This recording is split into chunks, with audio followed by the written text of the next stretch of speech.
വിശ്വാസ ജീവിതം ബലപ്പെട്ടിട്ടില്ല എന്നതുകൊണ്ടാകണം ഏലിയാവ് കുറച്ചുകൂടി ഗൗരവത്തോടെ കുറച്ചു കാലം കൂടി അവളോടൊപ്പം അവിടെ സഞ്ചരിക്കുവാൻ തക്കോണം ദൈവം ഏലിയാവിനോട് പറയുകയും അവളുടെ വീട്ടിൽ തന്നെ ഏലിയാവ് മാളികമുറിയിൽ താമസിക്കുകയും ചെയ്യുന്നത്. അല്ലെങ്കിൽ ആ ഒരു പുലർത്തപ്പെട്ട കാലം കഴിഞ്ഞ് അവൾക്ക് ഏലിയാവിന് പോകാമായിരുന്നു. പക്ഷേ അവിടെ വിശ്വാസ ജീവിതത്തിൽ ഇവിടെ ഒരു കറക്ഷൻ ആവശ്യമുണ്ട്. അതിനുള്ള ഒരു സംഭവം അവിടെ ജീവിതത്തിൽ നടക്കാൻ പോവുകയാണ്.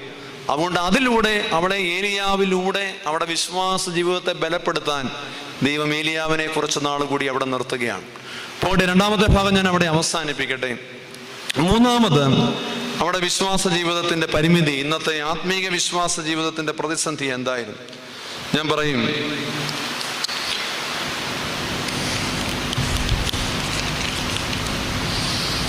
ഇന്നലകളുടെ പാപങ്ങൾ വേട്ടയാടുന്ന ഒരു വിശ്വാസ ജീവിതമായിരുന്നു അവളുടേത്.